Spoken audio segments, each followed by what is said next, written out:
കാഞ്ചന ഗൗരാംഗീ രാധേ വൃന്ദാവനീശ്വരീ വൃഷഭാനുസുതേ ദേവി പ്രണമാമി ഹരിപ്രിയേ ജയ ശ്രീ കൃഷ്ണ ചൈതന്യ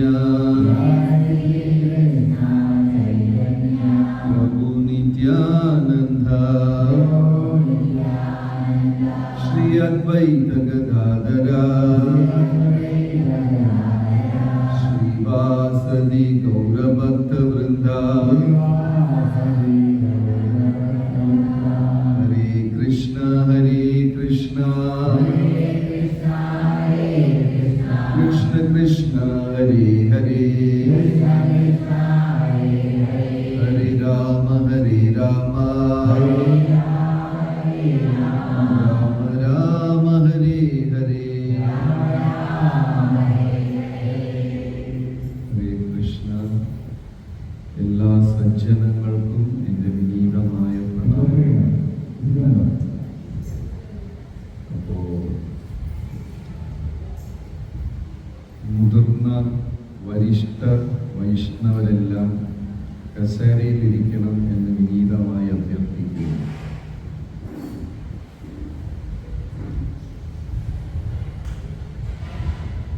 രണ്ട് ദിവസം ഇവിടെ ഭാഗവത മൂല്യങ്ങളുടെ ചർച്ച നടക്കും, ശിബിരമാണ്.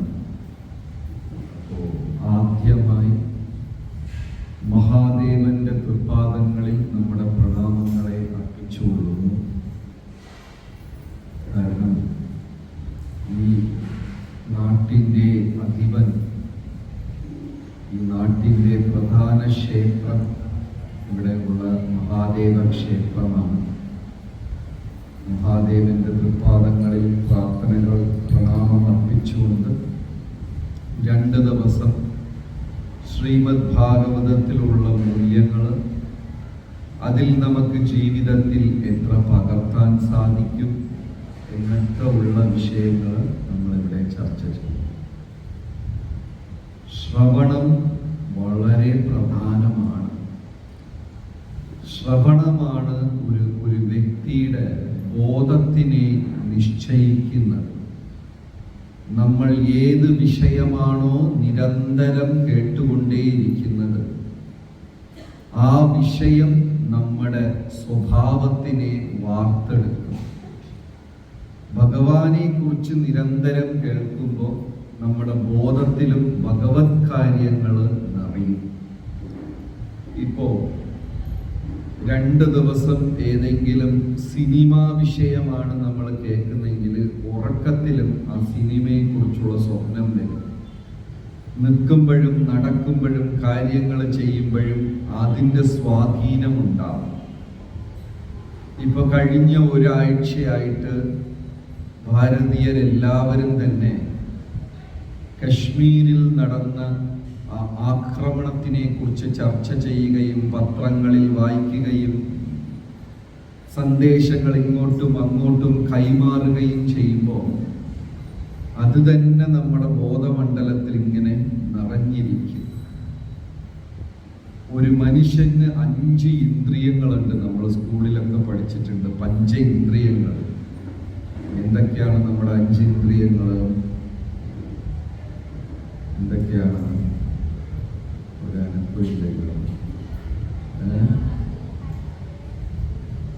ചെവി, മൂക്ക്, ടക്ക് ടക്ക് ടക്ക് ടക്ക്. കറക്റ്റ്. അപ്പോ ഈ 5 ഇന്ദ്രിയങ്ങളിലും വെച്ച് വളരെ വീക്ക്, ശക്തി കുറഞ്ഞതും എന്നാൽ പ്രധാനപ്പെട്ടതും ചെവിയാണ്. ഒരു മനുഷ്യൻ, ഒരു കുഞ്ഞ്, ഒരു ജീവൻ ആദ്യം ശ്വസിച്ച ഉടനെ, ശ്വസിക്കുന്നതിന് മുമ്പേ അമ്മയുടെ ഗർഭപാത്രത്തിൽ ഉള്ളപ്പോഴും വളരെ സജീവമായി പ്രവർത്തിക്കുന്ന ഒരു ഇന്ദ്രിയമാണ് ചെവി. അമ്മയുടെ ഗർഭപാത്രത്തിൽ നമ്മൾ കിടക്കുമ്പോൾ, നമ്മളെല്ലാവരും അമ്മയുടെ ഗർഭപാത്രത്തിൽ ഇരുന്ന് ജനിച്ചവരാണ്. അവിടെ മൂക്ക് പ്രവർത്തിക്കില്ല. മോൾ അമ്മയുടെ വയറ്റിൽ നിന്ന് വന്ന, ഫ്രിഡ്ജിൽ നിന്ന് വന്ന, എവിടെ നിന്ന് വന്നത്? അമ്മയുടെ വയറ്റ് ഓർമ്മ. നമ്മളെല്ലാവരും അമ്മയുടെ വയറ്റിൽ നിന്ന്.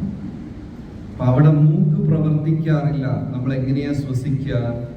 അമ്മയുടെ വയറ്റിൽ കിടക്കുന്ന കുഞ്ഞ് എങ്ങനെ ശ്വാസം വിടും? മൂക്ക് വർത്തിയില്ല. പിന്നെ എങ്ങനെയാ ശ്വസിക്കുക? എങ്ങനെ ശ്വസിക്കുക? എല്ലാവരും പൊക്കിൾ കൊടിയിൽ കൂടെയാണ് ശ്വസിക്കുന്നത്.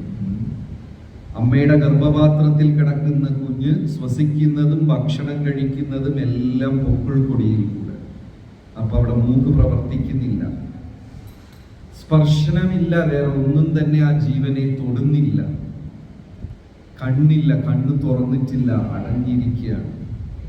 ഇങ്ങനെ പല ഇന്ദ്രിയങ്ങളും പ്രവർത്തിച്ചില്ലെങ്കിലും അവിടെ ഒരു ഇന്ദ്രിയം നല്ലോണം പ്രവർത്തിക്കും. അതേത് ഇന്ദ്രിയമാണ്?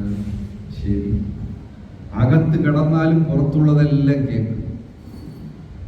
ഭാഗവതത്തിൽ 2-3 ഉദാഹരണമുണ്ട്. ആർക്കെങ്കിലും അറിയാമോ? അമ്മയുടെ ഗർഭത്തിൽ കിടന്ന് കുഞ്ഞ് എല്ലാം കേട്ട് മനസ്സിലാക്കി. ഏതെങ്കിലും പ്രഹ്ലാദൻ ശ്രീമദ് ഭാഗവതം നാരദ മഹർഷിയിലിരുന്ന് കേട്ടു. പ്രഹ്ലാദന്റെ അമ്മയായ കയാത്തു ഗർഭിണിയായിരുന്നു, ഗർഭവതിയായിരുന്നു. അപ്പൊ ഗർഭിണിക്ക് നാരദ മഹർഷി ഉപദേശിച്ചു. ആ അമ്മ എത്രമാത്രം ഗ്രഹിച്ചു എന്നറിയില്ല. മുഴുവനും ആരാ ഗ്രഹിച്ചത്? വയറ്റിൽ കിടക്കുന്ന പ്രഹ്ലാദൻ. ശരി, വേറെന്തെങ്കിലും ഉദാഹരണം? അമ്മയുടെ വയറ്റിൽ ഇരുന്ന് കാര്യങ്ങൾ കേട്ടത്? അഭിമന്യു. ചക്രവ്യൂഹത്തിന്റെ ചർച്ച കൃഷ്ണനും അർജുനനും, ശ്രീകൃഷ്ണ ഭഗവാനും അർജുനനും ചക്രവ്യൂഹത്തിന്റെ ചർച്ച നടത്തിയ സമയത്ത് അത് മുഴുവനും അമ്മയുടെ ഗർഭപാത്രത്തിൽ ഇരുന്ന് അഭിമന്യു കേട്ടു. പകുതിയായപ്പോ സുഭദ്ര ഉറങ്ങി, അമ്മ ഉറങ്ങി. അപ്പൊ പകുതിയെ അഭിമന്യു കേട്ടുള്ളൂ. അതുകൊണ്ട് അഭിമന്യുവിന് ചക്രവ്യൂഹം പൊട്ടിച്ച് അകത്ത് കയറാൻ അറിയാം, തിരിച്ചു വരാൻ അറിയില്ല. അപ്പോ ഗർഭത്തിൽ കിടക്കുന്ന കുഞ്ഞുങ്ങൾ 5-ാം മാസം കഴിയുമ്പോൾ ആ കുട്ടിയുടെ ബോധം ഉണരും. അതുവരെ ഉറക്കാവസ്ഥയിലാണ്. പക്ഷെ ഉറങ്ങിയാലും ചെവി കേൾക്കും. അപ്പൊ ഈ കുഞ്ഞ് അകത്തിരുന്ന് എല്ലാം കേൾക്കും. അതുകൊണ്ട് ഒരു മനുഷ്യന്റെ പഞ്ചേന്ദ്രിയങ്ങളിൽ ആദ്യം പ്രവർത്തിക്കുന്ന ഇന്ദ്രിയം ഏതാണ്? ശരി. മാത്രമല്ല വളരെ പ്രധാനപ്പെട്ടതുമാണ്. അപ്പൊ ഇത് നമ്മൾ ഏത് വിഷയങ്ങളിൽ ഉപയോഗിക്കുന്നു എന്ന് നല്ല ഒരു നിശ്ചയം വേണം. നമുക്കൊരു കൺട്രോൾ വേണം. ആരെങ്കിലും കുറിച്ച് പരദൂഷണം പറയുമ്പോൾ കേൾക്കാൻ എത്ര പേർക്ക് താല്പര്യമുണ്ട്? എനിക്ക് വിശ്വാസമില്ല. അപ്പൊ നമ്മളിവിടെ ഇരിക്കുന്നു, നമുക്കൊരു ന്യൂസ് കിട്ടി. എന്താ ന്യൂസ്? അപ്പുറത്തെ വീട്ടിലുള്ള ആൾക്ക് ബാങ്ക് മാനേജറായി ജോലി, പ്രൊമോഷൻ കിട്ടി. മാനേജറായി, അദ്ദേഹത്തിന് കുറെ വലിയ സംഭവം, അതിനുവേണ്ടി ഒരു പാർട്ടിയൊക്കെ നടത്തി. ആ ഒരു ന്യൂസും നമുക്ക് കിട്ടി. ഇപ്പുറത്തെ വീട്ടിലുള്ള ഒരു പെൺകുട്ടി ആരുടെയോ കൂടെ ഓടിപ്പോയി, ആ ന്യൂസും കിട്ടി. ഏതിലായിരിക്കും നമ്മുടെ ഇൻട്രസ്റ്റ് കൂടുതൽ? സത്യസന്ധമായ ഒരു മറുപടിയാണ് പ്രതീക്ഷിക്കുന്നത്. ഏതാണ് നമുക്ക് ഇൻട്രസ്റ്റ് കൂടുതൽ? ഏതായിരിക്കും? ഒരു അനുഭവമില്ല. ഓടിപ്പോയ ബാങ്ക് മാനേജറായ എന്താ നമുക്കെന്ന് അല്ലേ? അത് എനിക്ക് അപ്പോഴേ അറിയാം. എനിക്ക് സംശയം ഉണ്ടായിരുന്നു ചർച്ചയൊക്കെ തുടങ്ങുന്നത്. എന്തൊക്കെ ആണെങ്കിലും നമ്മുടെ ഉള്ളിലും ഒരു അസുരൻ ഒളിച്ചിരിപ്പുണ്ട്. ഇപ്പൊ കാണില്ല. കാരണം രാവിലെ അമ്പലത്തിൽ വരുന്നത് കൊണ്ടും ഭാഗവത സത്സംഗത്തിന് വരുന്നത് കൊണ്ടും എല്ലാവരും കുളിച്ച് കൂറിയിട്ട് അസുരനേക്ക് ഉറക്കി കിടന്നിട്ട് വന്നിരിക്കുക. പക്ഷെ കറക്റ്റ് സമയമാകുമ്പോൾ അയാൾ ഉണരും. അതുകൊണ്ട് ഭാഗവതം പറയുന്നു, ഓരോരുത്തരുടെയും ചെവി അതിന് ഒരു നിയന്ത്രണം വേണം. ഏത് വിഷയത്തിലാണ് ഇത് നമ്മൾ ഉപയോഗിക്കുന്നത് എന്ന് തീരുമാനിക്കണം. അതുകൊണ്ട് മഹാത്മാക്കൾ എന്ത് ചെയ്യും? ലൗകികമായ കാര്യങ്ങൾ ഒരുപാട് ചർച്ച ചെയ്യുമ്പോൾ അവർ അവിടെ നിന്ന് പതുക്കെ എഴുന്നേറ്റ് പോകുന്നതിൽ അവർക്ക് താല്പര്യം ഉണ്ടാവില്ല. വേണ്ടാത്ത വിഷയങ്ങൾ, മറ്റ് വിഷയങ്ങൾ സംസാരിക്കുക. കാരണം എത്ര ശക്തിമാനാണെങ്കിൽ പോലും അതിനെ ഇങ്ങനെ കേട്ടുകൊണ്ടേയിരുന്നാൽ നമ്മുടെ ബോധത്തിൽ വരും. കുറച്ച് കഴിയുമ്പോൾ അത് നമ്മുടെ സ്വഭാവമായി തീരും. എപ്പോഴും വഴക്കിടുന്ന ശബ്ദവും ചീത്ത പറയുന്നതും ഉറക്ക സംസാരിക്കുന്നതും ഒച്ചയും ബഹളം കേട്ടുകൊണ്ടിരുന്നാൽ പിന്നെ അറിയാതെ തന്നെ സംസാരിക്കുമ്പോൾ നമ്മുടെ ശബ്ദവും അങ്ങ് കൂടും. ഇപ്പോ മലയാളം ഒന്ന് തന്നെ ആണെങ്കിലും ഓരോ നാട്ടിലും ഓരോ ശൈലിയിലല്ലേ സംസാരിക്കുക. കാസർഗോഡ് മലയാളം നമുക്ക് പകുതിയും മനസ്സിലാവില്ല. കോഴിക്കോട് മലയാളത്തിനൊരു വേറെ, തൃശ്ശൂരുകാർക്കൊരു പാട്ട്, തിരുവനന്തപുരത്ത് മര്യാദയെ ഉണ്ടാവില്ല. മലയാളം ഒന്നാണെങ്കിലും ശൈലി വേറെയാണ്. അപ്പൊ അത് എങ്ങനെയാണ് അവിടെ ജനിക്കുന്ന കുഞ്ഞ് അത് അങ്ങനെ തന്നെ ഗ്രഹിക്കുന്നത്? ആ കുട്ടി ട്യൂഷനിൽ പോയോ? നിരന്തരം ആ ശൈലി കേട്ട് വരുമ്പോൾ അത് സംസാരിക്കുമ്പോൾ ആ ശൈലി ഉണ്ടാകും. ഏത് വിഷയം നിരന്തരം നമ്മൾ കേൾക്കുമ്പോൾ അത് ക്രമേണ നമ്മുടെ സ്വഭാവത്തിനെ രൂപപ്പെടുത്തും. അതുകൊണ്ട് ആ ഭാഗവതം പറയുന്നത് കഴിവതും എന്ത് ചെയ്യണം? ശൃണ്വതാം സ്വഗത കൃഷ്ണ പുണ്യശ്രവണ കീർത്തന. കഴിവതും ആരെ കുറിച്ച് കേൾക്കണം? ഭഗവാനെ കുറിച്ച് കേൾക്കണം. ഉറക്കം വന്നാലും ഇവിടെ വന്നിരുന്ന് വേണം ഉറങ്ങാൻ. വീട്ടിൽ ഉറങ്ങാൻ പാടില്ല. എവിടെ ഉറങ്ങണം? ഇവിടെ ഇരുന്ന് ഉറങ്ങണം. കാരണം ഉറങ്ങി കേട്ടാലും മതി ഭാഗവതം. അകത്ത് പോയി പ്രവർത്തിക്കാൻ തുടങ്ങി. ഒരു സപ്താഹത്തില് ഒരു മനുഷ്യൻ ദിവസം വന്ന് ഫ്രണ്ട് കസേരയിൽ ഇരുന്നിട്ട് സപ്താഹം തുടങ്ങിയ ഉടനെ ആളങ്ങ് ഉറക്കം തുടങ്ങി. ചില ദിവസം കുറുക്കവും കൂടെ വലിക്കാൻ തുടങ്ങി. ഇത് ഈ വേദിയിലിരിക്കുന്ന മറ്റാൾക്കാർക്കൊന്നും ഇഷ്ടപ്പെട്ടില്ല.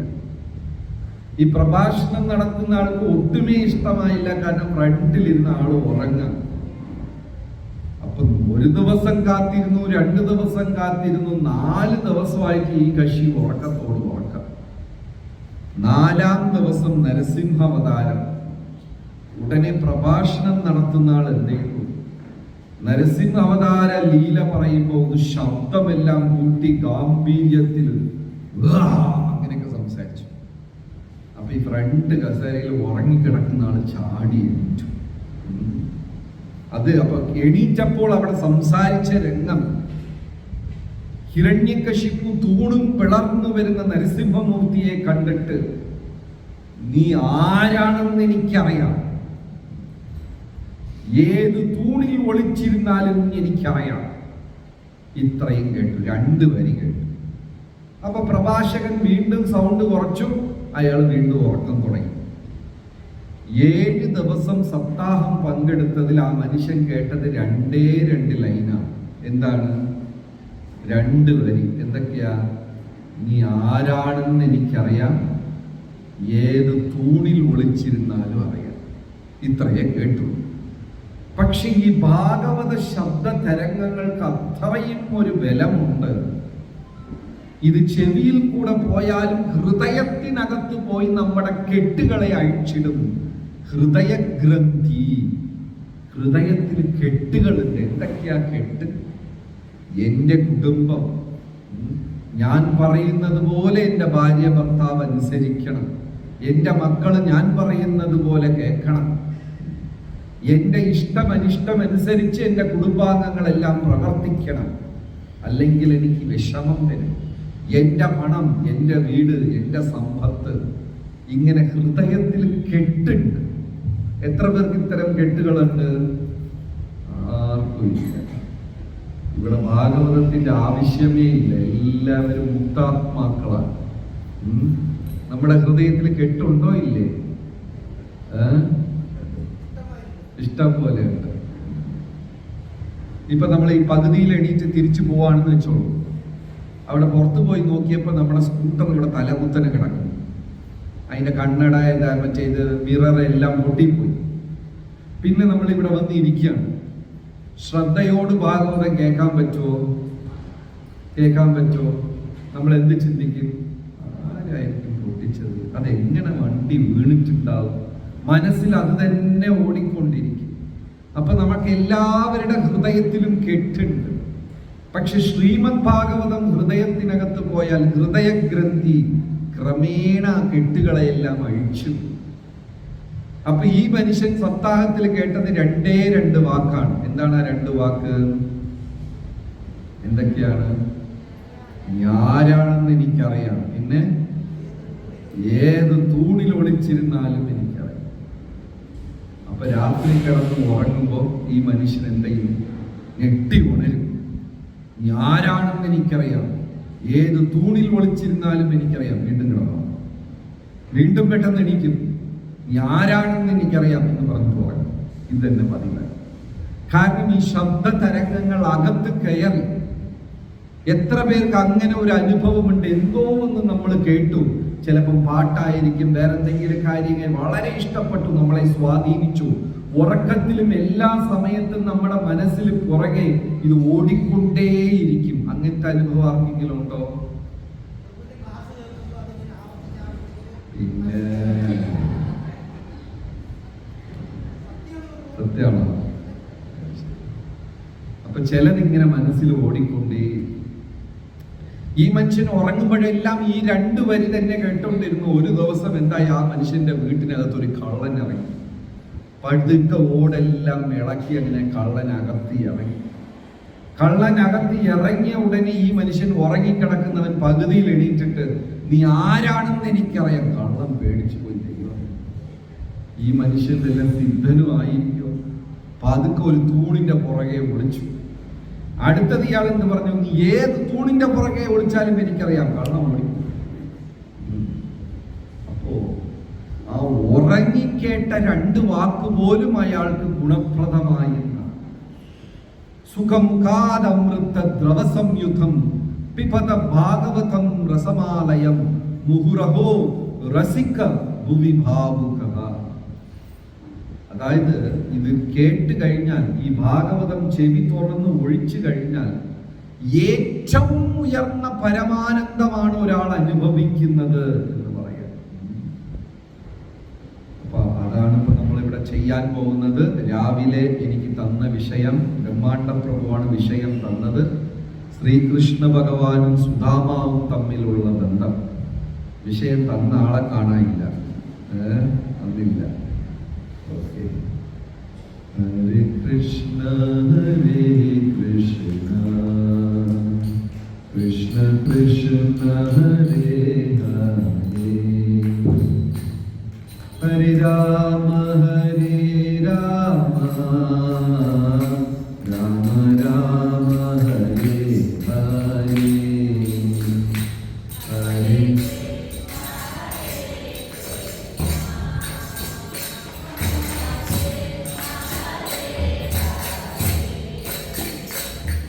Hare Rama Hare Rama Rama Rama Hare Krishna Hare Krishna Krishna Krishna Hare Hare Hare Rama Hare Rama Rama Rama Hare Hare Krishna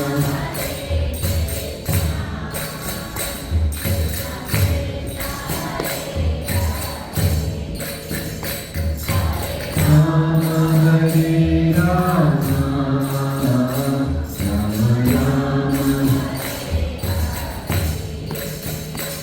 Hare Krishna Hare Krishna Krishna Krishna Hare Hare Hare Rama Hare Rama Rama Rama Hare Hare Hare Krishna Rama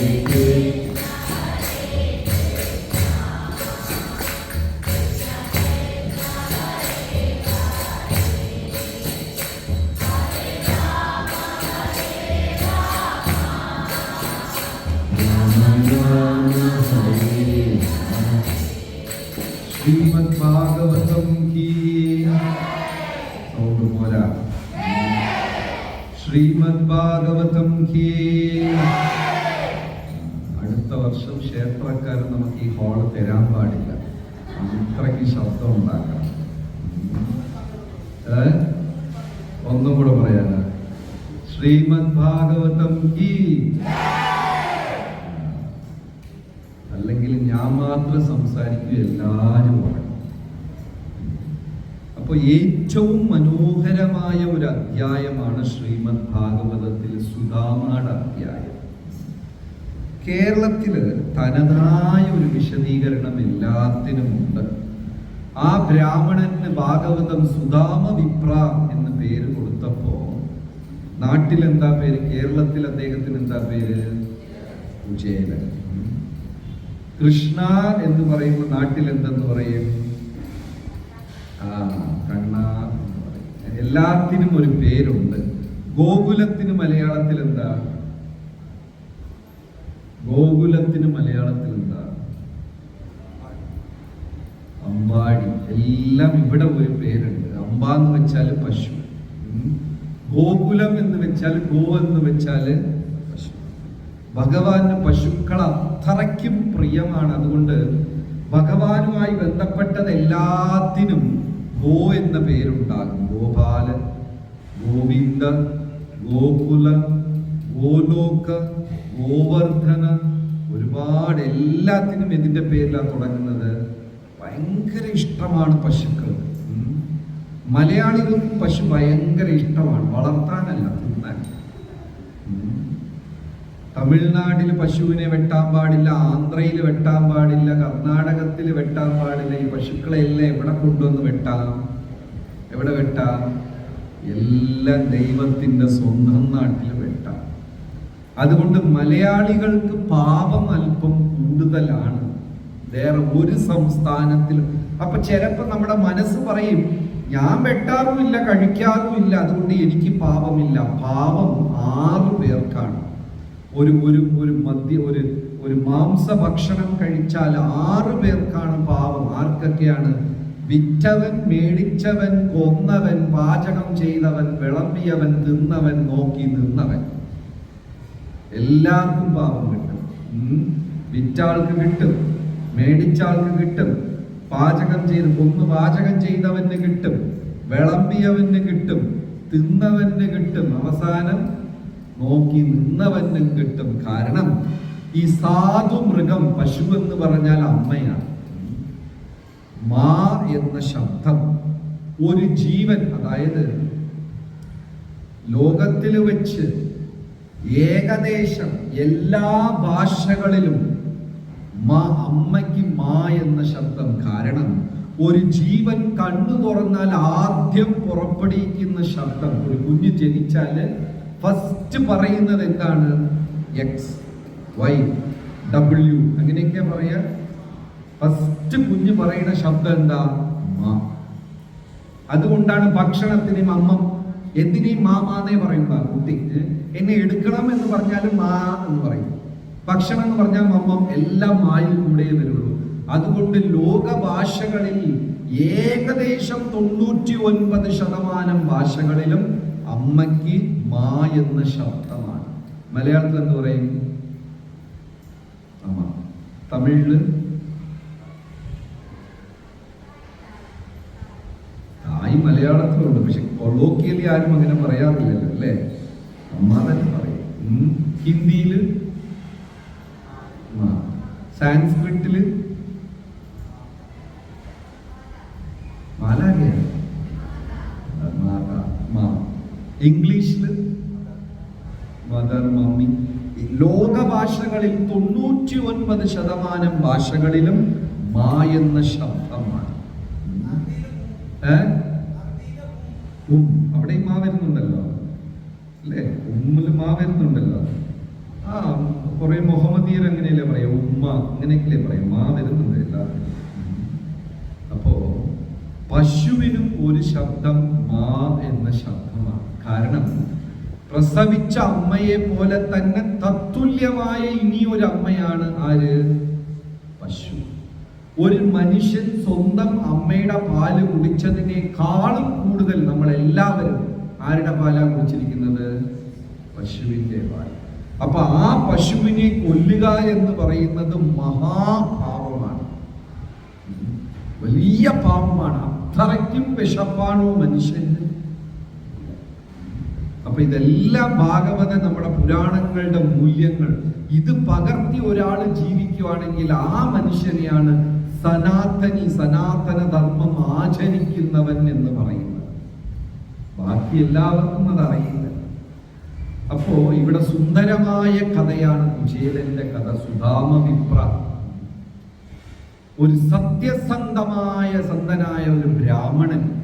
യഥാർത്ഥത്തിൽ ബ്രാഹ്മണൻ എന്ന് പറയുന്നത് ജന്മം കൊണ്ടല്ല. അത് വളരെ ശ്രദ്ധിച്ച് മനസ്സിലാക്കണം.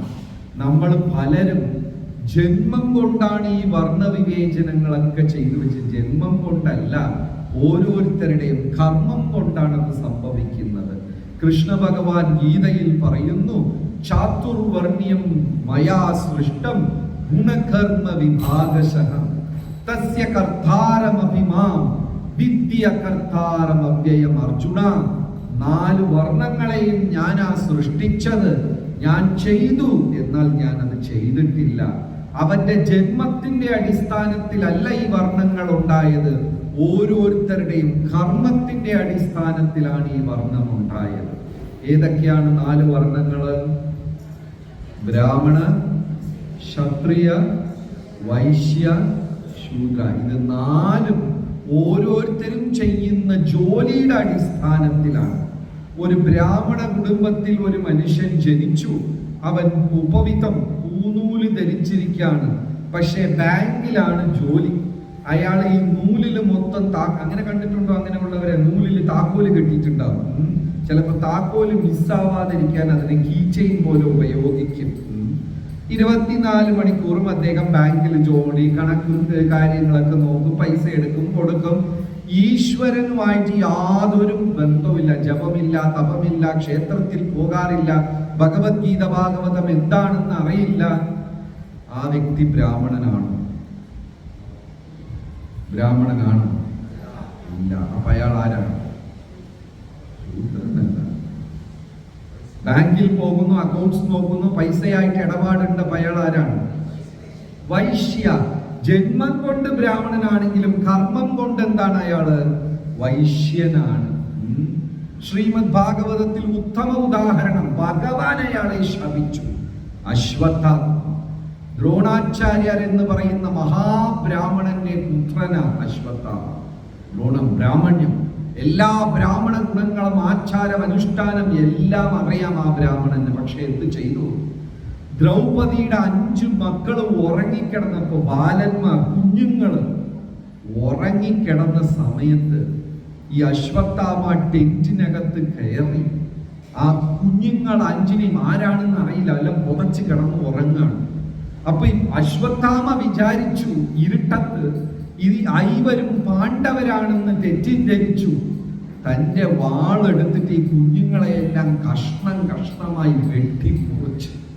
ആരാ അങ്ങനെ ചെയ്തത്? അശ്വത്ഥാമ. ഈ കുഞ്ഞുങ്ങളെയെല്ലാം 100 കഷ്ണമായി വെട്ടി ആ 5 കുഞ്ഞുങ്ങളെ തല കയ്യിൽ എന്താ പറയാ, ഒരു മൊമെന്റോ പോലെ ദുര്യോധനനെ കാണിക്കാൻ വേണ്ടി ഈ 5 തല മാത്രം കയ്യിലെടുത്തിട്ട് ആ ടെന്റിന് മൊത്തം തീ വെച്ച് ഭസ്മീകരിച്ചു. അശ്വത്ഥാമ ബ്രാഹ്മണനാണ്? ബ്രാഹ്മണനാണ്? അല്ല. പിന്നാരെ അശ്വത്ഥാമ? മഹാഭാവ്യൻ. അതേ സമയം രത്നാകരൻ മൃഗങ്ങളെയൊക്കെ കൊന്നു, എല്ലാം അതിനെ കൊന്ന് വേദനിപ്പിച്ച്, അതിനെ കണ്ട് ആസ്വദിച്ച്, ക്രൂരനായി കൊലപാതകം ചെയ്ത്, പറിച്ച് കൊള്ളരുതായ്മകളെല്ലാം ചെയ്തു.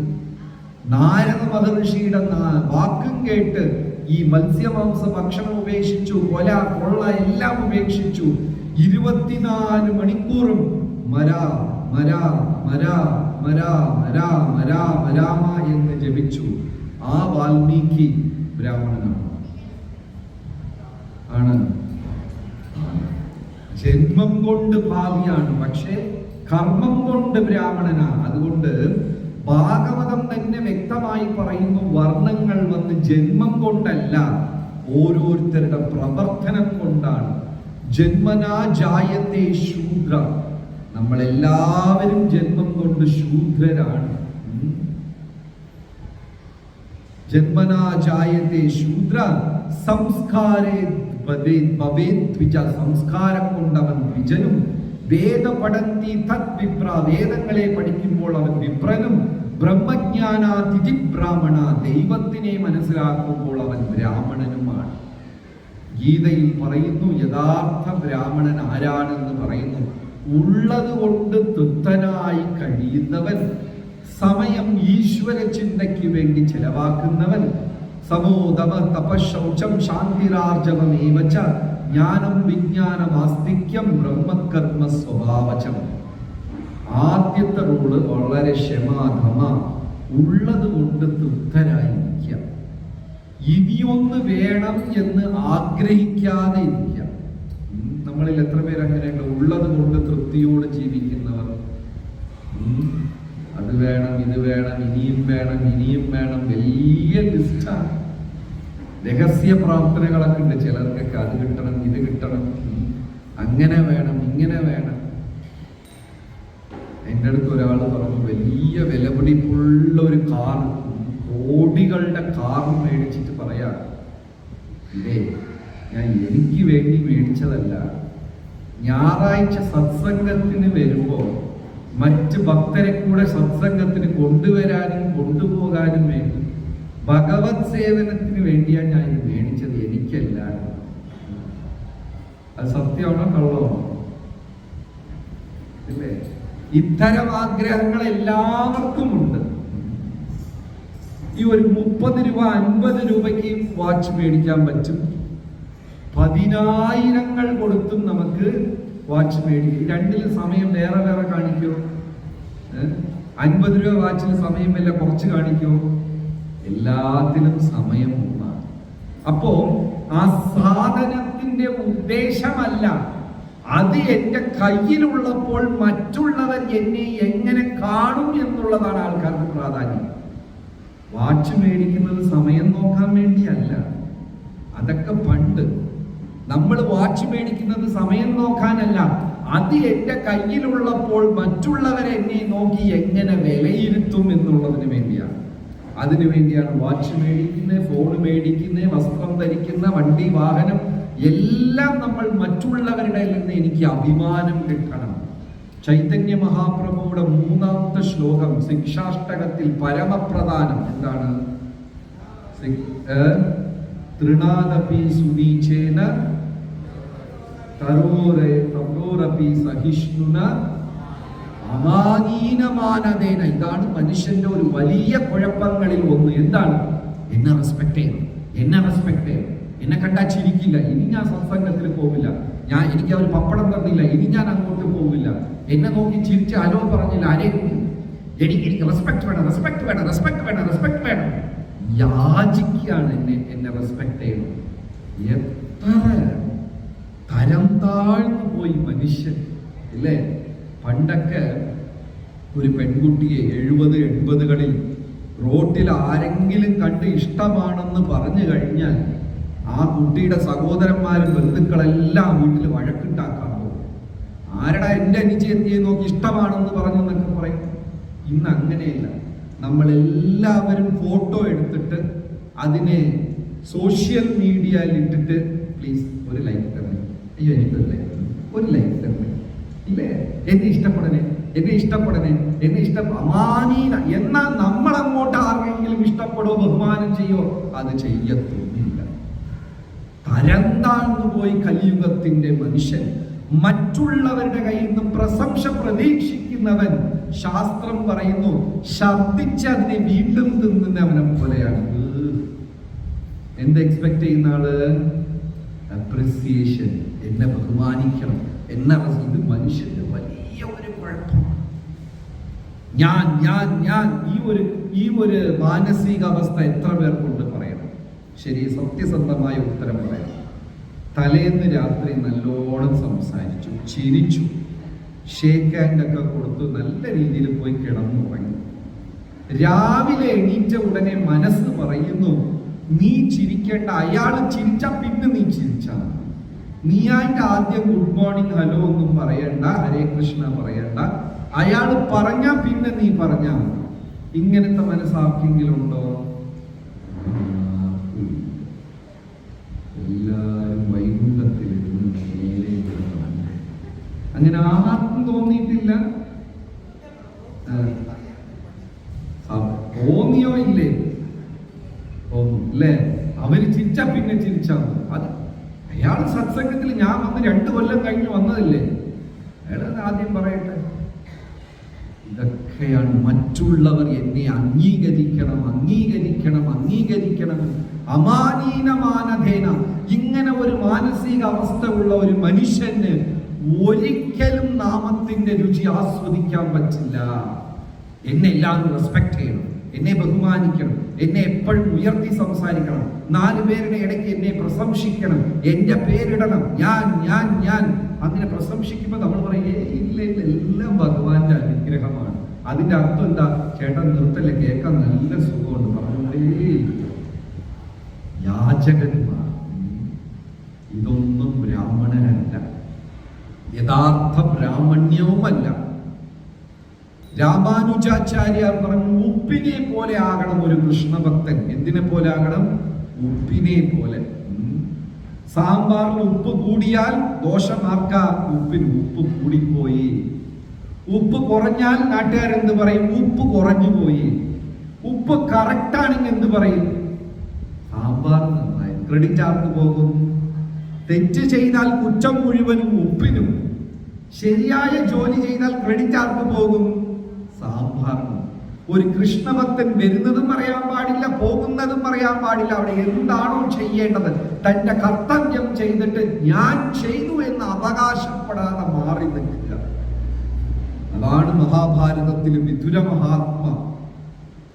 കൃഷ്ണ ഭഗവാൻ സന്ധി സംഭാഷണത്തിനായിട്ട് ഹസ്തിനാപുരത്ത് വന്നപ്പോ ശകുനി പറഞ്ഞു, ദുര്യോധന, നീ യുദ്ധത്തിൽ ജയിക്കണമെങ്കിൽ എത്ര വലിയ സൈന്യം ഉണ്ടാക്കിയിട്ടും കാര്യമില്ല. ഇന്ന് രാവിലെ ഒരാൾ സന്ധി സംഭാഷണത്തിനായി ഇവിടെ വരുന്നുണ്ട്, പീസ് മെസ്സഞ്ചർ. ആരാ വരാൻ പോകുന്നത്? ഭഗവാൻ ശ്രീകൃഷ്ണൻ. ദുര്യോധനൻ പറഞ്ഞു, അത് ക്ഷത്രിയനല്ല, കന്നുകാലികളെ പശുക്കളെ മീച്ച് ചുറ്റിയ ഒരു ബാലനാ, രാജാവ് പോലുമില്ല, ഞാൻ തുല്യമായിട്ടൊന്നും സംസാരിക്കില്ല. ശകുനി പറഞ്ഞു, മരമണ്ട, അദ്ദേഹത്തിന് നീ നിന്റെ കയ്യിലാക്കിയാൽ, നിന്റെ വശത്താക്കി കഴിഞ്ഞാൽ പിന്നെ കുരുക്ഷേത്ര യുദ്ധമല്ല, ഈ ഭൂമിയിലുള്ള സർവത്ര യുദ്ധവും നീ വിജയിച്ചു എന്ന് മനസ്സിലാക്കിയാൽ മതി. മഹാഭാരത യുദ്ധം 18 ദിവസം നടന്നുവെങ്കിലും ഈ 18 ദിവസവും യുദ്ധവും ഒരാൾ കണ്ടു, യുദ്ധത്തിൽ പങ്കെടുക്കാതെ. അയാളുടെ പേര് ബർബറിക്, ബർബറിക്ക അയാളുടെ പേര്. അയാൾക്ക് തല മാത്രമേ ഉള്ളൂ, ശരീരമില്ല. അതുകൊണ്ട് ഭക്ഷണം കഴിക്കണോ ഉറങ്ങണോ ഒരു ആവശ്യമില്ല, തല മാത്രം ഇവിടെ പറന്ന് നടക്കും. കുരുക്ഷേത്ര യുദ്ധഭൂമിയിൽ 18 ദിവസം ആ തല അവിടെ ഉണ്ടായിരുന്നു. അവസാനം ആരോ ചോദിച്ചു ബർബറിക്കിന്റെ അടുത്ത്, നീ എന്താ കണ്ടത്? ആരെയൊക്കെയാ കണ്ടത്?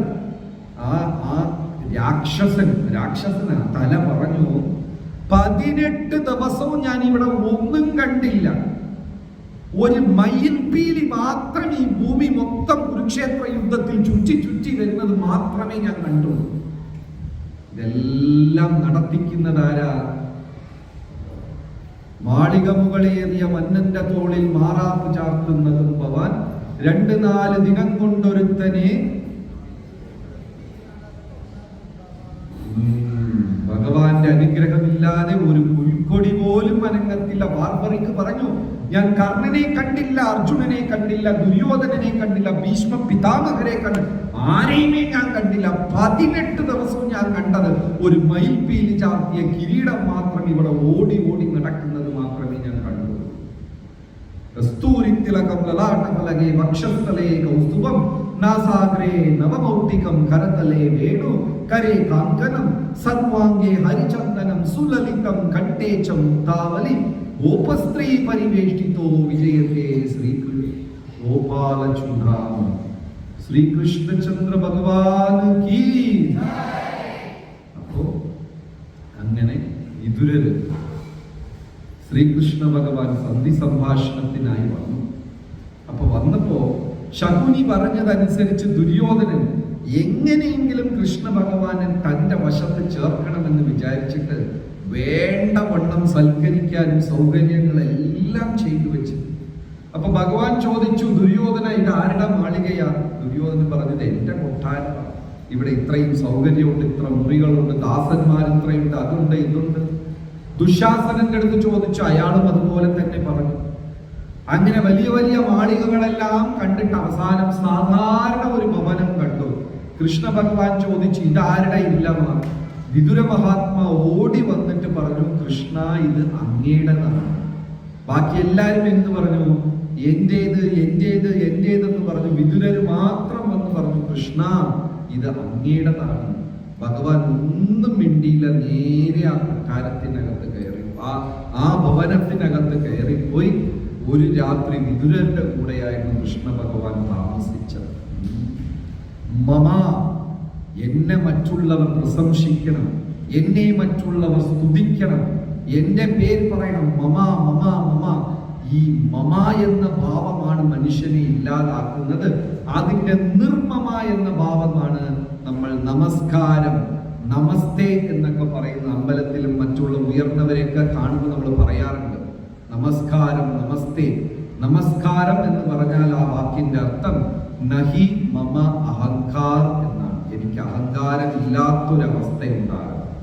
നമസ്തേ, ഈ കാണുന്നതൊന്നും എന്റേതല്ല, എല്ലാം ഭഗവാന്റേതാണ്. മാതാച പിതാ ത്വമേവ ബന്ധൂച സഖാ ത്വമേവ വിദ്യാച ദ്രവിഡം ത്വമേവ ത്വമേവ സർവം മമദേവ ദേവ. ഗോവിന്ദ ജയ ജയ ഗോപാല ജയ ജയ രാധാരമണ ഹരി. ഗോവിന്ദ ജയ ജയ ഗോവിന്ദ ജയ.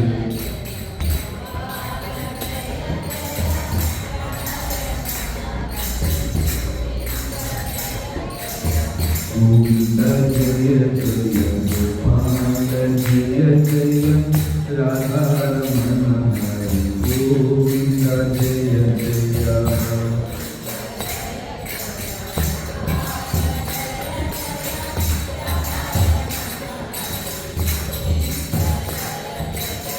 ഗോവിന്ദ ജയ ജയ ഗോപാല ജയ ജയ രാധാരമണ ഹരി. ഗോവിന്ദ ജയ ജയ.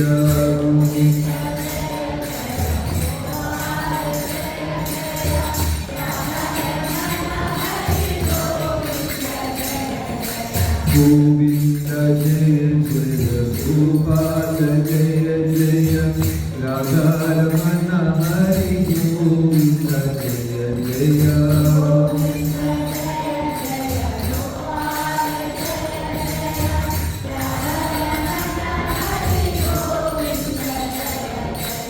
ഹരേ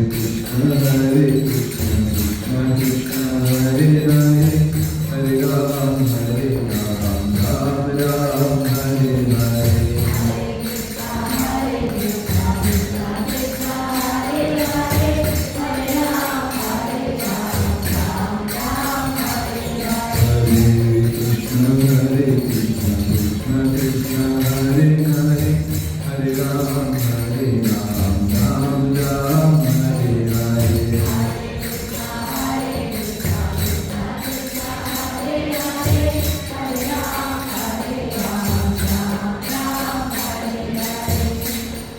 സുധാമവിപ്രനും പത്നിയും കുചേലനും പത്നിയും വളരെ കൃത്യമായി ബ്രാഹ്മണ്യം ആചരിക്കുന്ന ഒരു സാധു ബ്രാഹ്മണനും പിന്നെ പതിവ്രതയായ ഒരു പത്നിയും.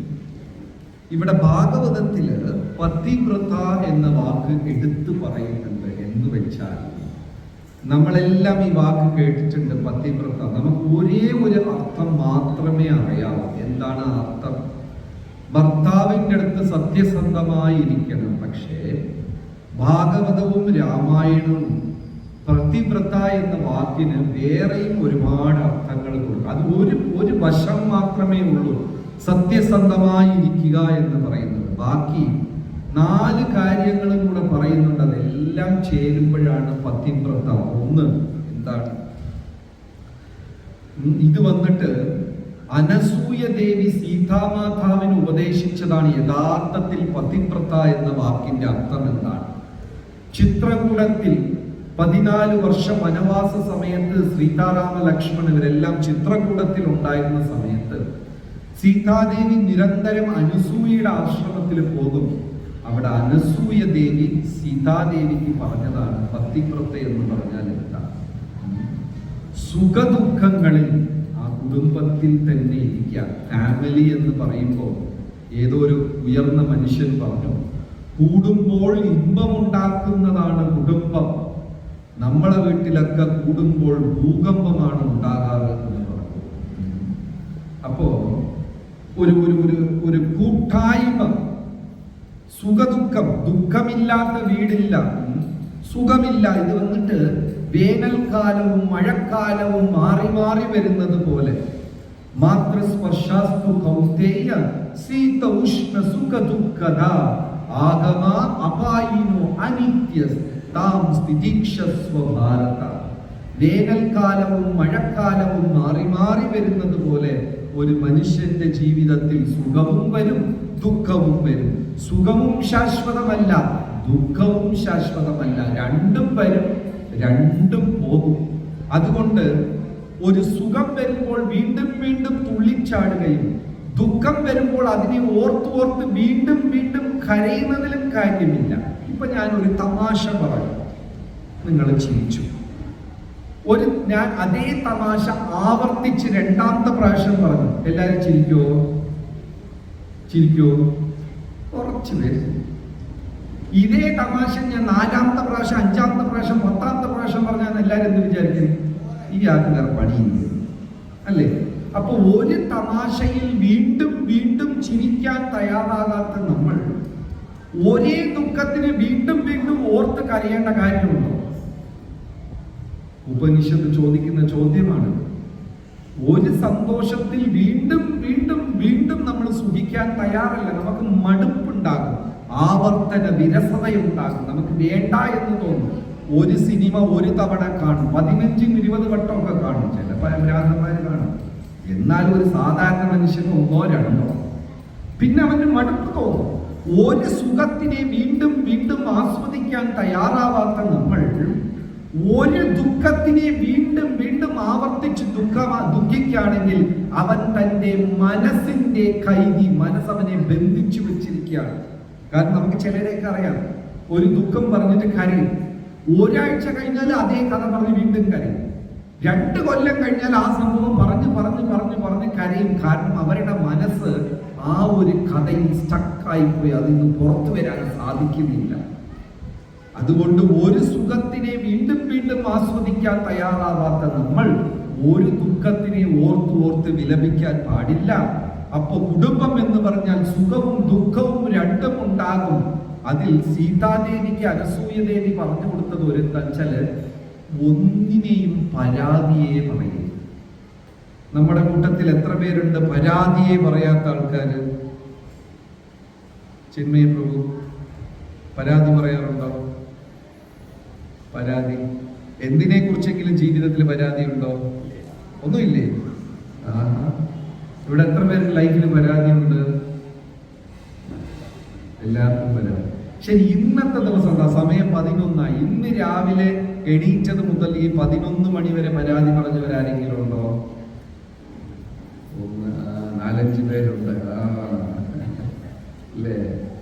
നമുക്ക് ഒരു ദിവസം പോലും കഴിച്ചു കൂട്ടാൻ പറ്റില്ല പരാതിയില്ലാതെ.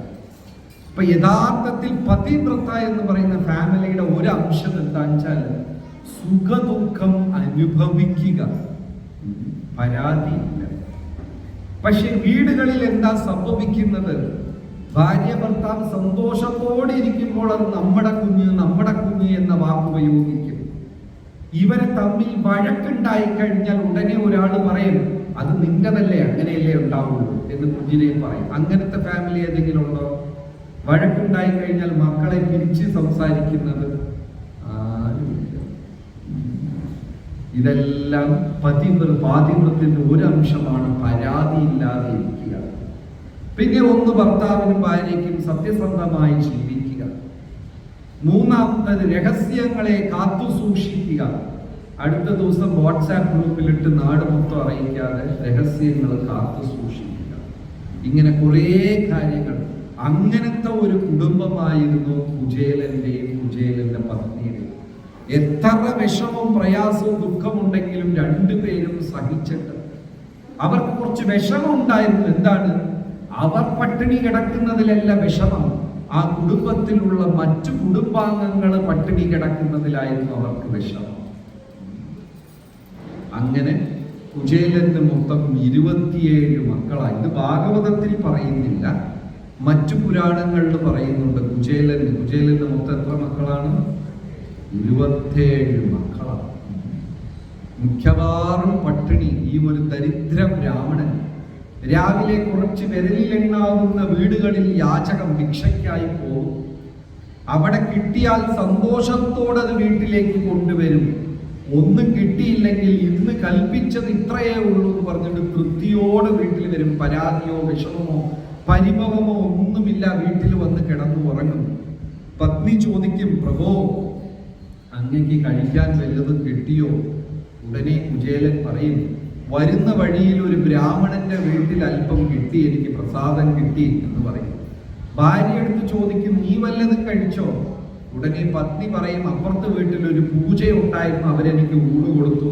ഇങ്ങനെ പരസ്പരം ഒരാൾക്ക് ഒരാൾ കള്ളം പറഞ്ഞ് അവർ സംതൃപ്തി നേടുമായിരുന്നു. പക്ഷേ 27 മക്കളും പട്ടിണിയിൽ ഭക്ഷണമില്ലാതെ ജീവിതത്തിന്റെ അടിസ്ഥാനപരമായ ആവശ്യങ്ങൾ പോലും പൂർത്തി ചെയ്യാൻ സാധിക്കാത്ത ഒരു ദരിദ്ര കുടുംബമായിരുന്നു കുചേലന്റെ. എന്നാൽ അവർക്ക് പരാതിയില്ല. മറ്റുള്ളവരുമായിട്ട് കമ്പയർ ചെയ്തിട്ട് വിഷമവും അവർക്കില്ല. ഇതാണ് കലികാലത്തിൽ മനുഷ്യന്റെ ഇനി ഒരു വലിയ ദോഷം എന്ന് പറയുന്നത്. എന്താണ്?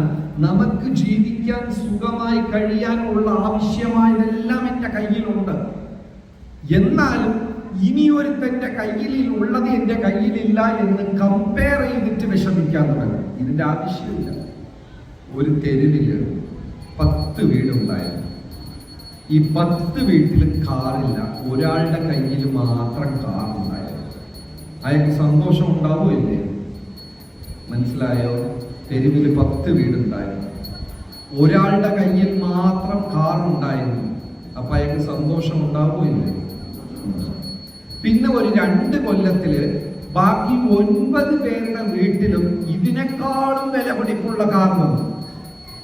അപ്പൊ ഇയാൾക്ക് എന്തായി? ആദ്യത്തെ ആളുടെ മനസ്സെന്തായി? സന്തോഷമായ സങ്കടമായ? എന്തുകൊണ്ട് സങ്കടം? എല്ലാവർക്കും എന്നെ എനിക്ക് ആവശ്യം എന്താണ്? ഒരു കാർ, അതെന്റെ വീട്ടിലുണ്ട്.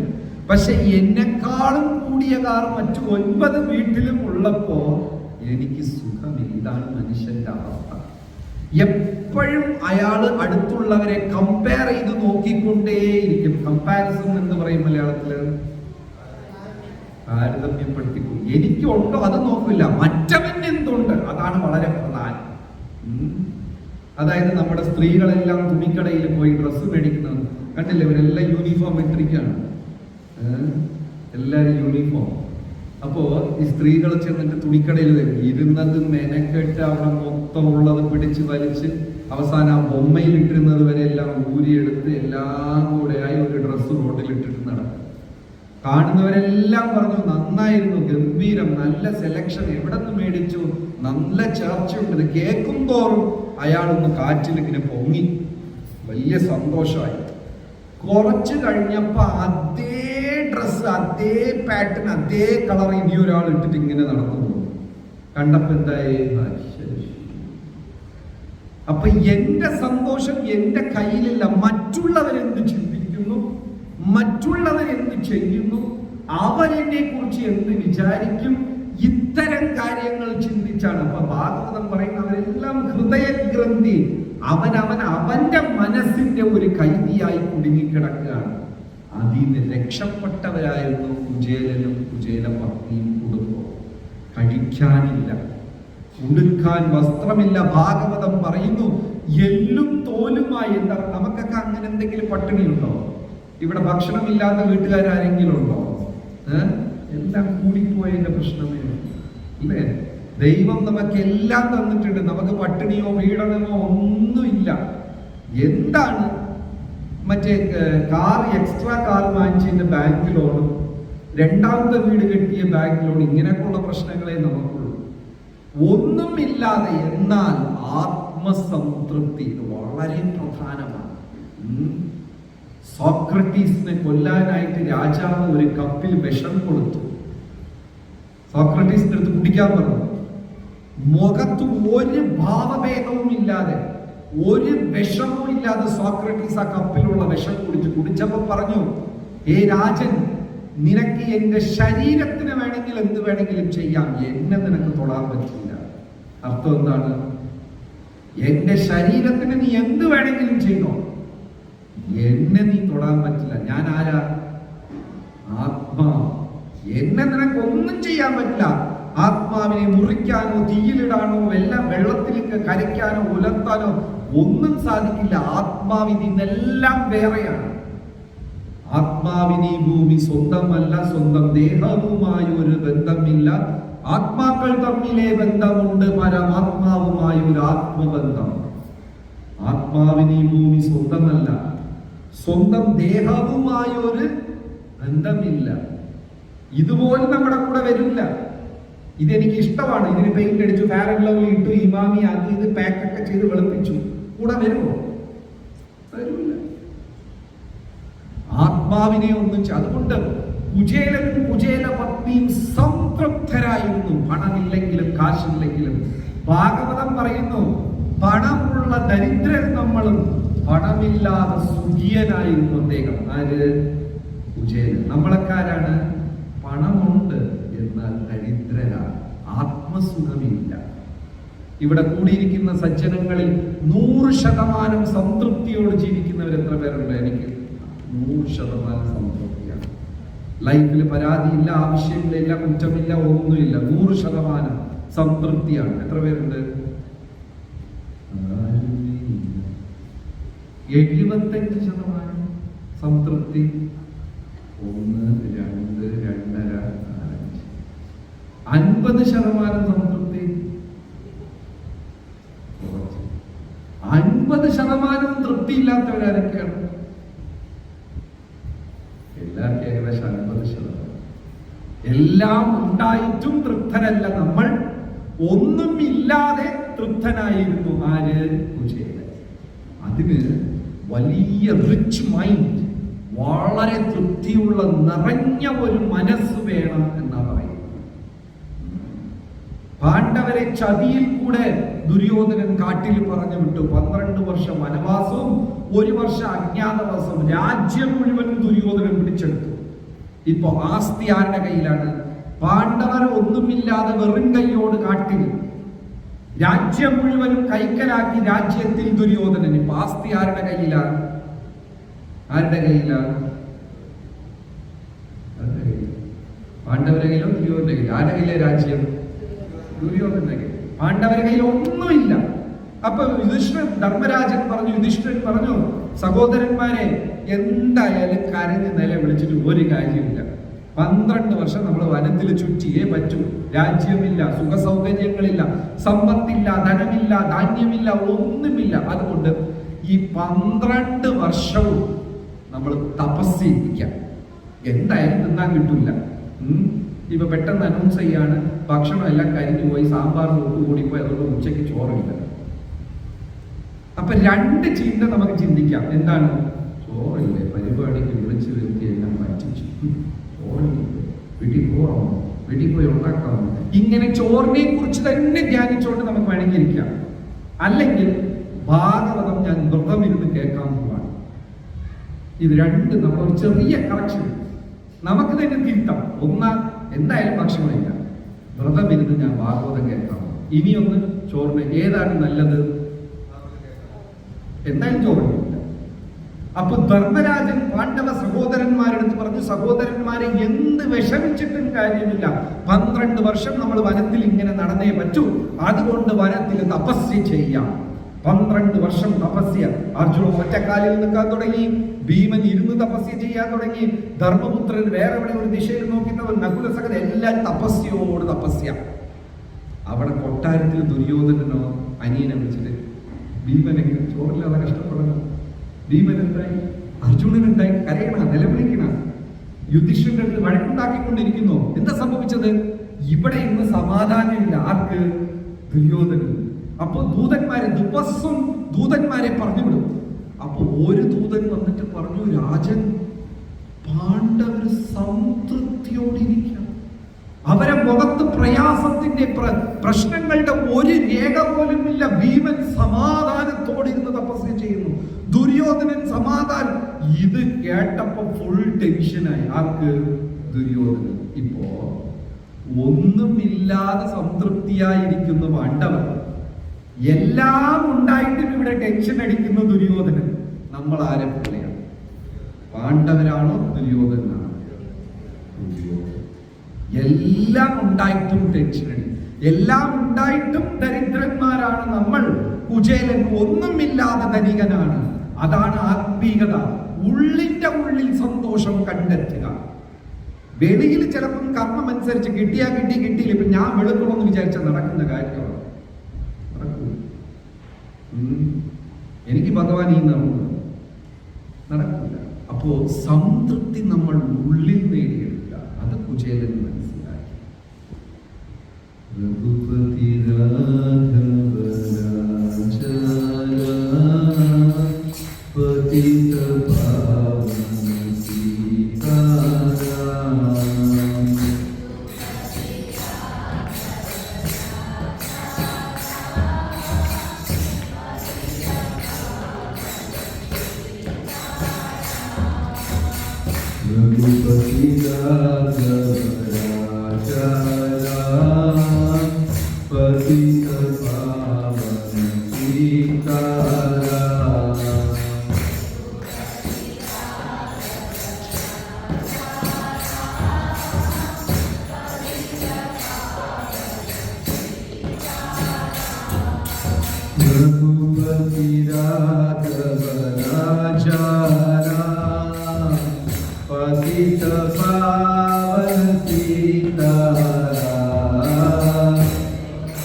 सीताराम लक्ष्मण हनुमान की. അങ്ങനെ ഇരുന്നപ്പോഴാണ് കുചേലന്റെ നാട്ടിൽ ഒരു ദിവസം ദീപാവലി ആഘോഷം, ദീപാവലി ഉത്സവം. എത്ര പേര് പോയിട്ടുണ്ടെന്ന് അറിയില്ല. ദ്വാരകയിൽ ഇരുന്ന് ഒരു 100 കിലോമീറ്റർ യാത്ര ചെയ്താൽ കുചേലന്റെ നാട് സുദാമപുരി എന്നാണ് പേര്. പോർബന്ദർ ജില്ലയിലാണ് ഈ സുദാമപുരി ഉള്ളത്. പോർബന്ദർ ആരുടെ നാടാണ്? ഗാന്ധിജിയുടെ ജന്മസ്ഥലം. അത് തന്നെയാണ് കുചേലന്റെ ജന്മസ്ഥലത്താണ് ഗാന്ധിജിയും ജനിച്ചത്. അപ്പൊ ഈ പോർബന്ദറിൽ ഒരു ദിവസം ദീപാവലി, എല്ലാവരും പട്ടുവസ്ത്രങ്ങൾ ധരിച്ച് മധുര പലഹാരങ്ങൾ അങ്ങോട്ടും ഇങ്ങോട്ടും വിതരണം ചെയ്ത് എല്ലാവരും ആ ഗ്രാമത്തിലുള്ള നാട്ടിലുള്ള എല്ലാവരും സന്തോഷത്തോട് ഓടി നടന്ന് തുള്ളി കളിക്കുന്നത് കുചേലന്റെ 27 മക്കൾ കണ്ടു. അവരെല്ലാം നല്ല ഒരു ഭക്ഷണം കണ്ടിട്ട് ദിവസങ്ങളായി പട്ടിണിയും പീഡനം, എല്ലും തോലും കണ്ണെല്ലാം കുഴിഞ്ഞ് മുഖത്തിലുള്ള ചൈതന്യമെല്ലാം അപ്രതീക്ഷിതമായി. ആ കുഞ്ഞുങ്ങളെല്ലാം വിശപ്പ് കാരണം മൂത്തത് ഇളയതിനെ കെട്ടിപ്പിടിച്ച് ഉറങ്ങാൻ ശ്രമിക്കുന്നു. അതും കൂടെ കണ്ടപ്പോൾ സഹികെട്ട കുചേലന്റെ പത്നി ആദ്യമായി ഭർത്താവിന്റെ അടുത്ത് തർക്കിച്ചു എന്നാണ് ഭാഗവതം പറയുന്നത്. ഇങ്ങനത്തെ കാര്യം ജീവിതത്തിൽ ചെയ്യാത്ത ആരെങ്കിലും ഉണ്ടോ? ഭർത്താവിന്റെ അടുത്ത് തർക്കിക്കാത്ത സ്ത്രീജനങ്ങൾ എല്ലാവരും. ഭാഗവതം പറയുന്നു, ആദ്യമായി കുചേല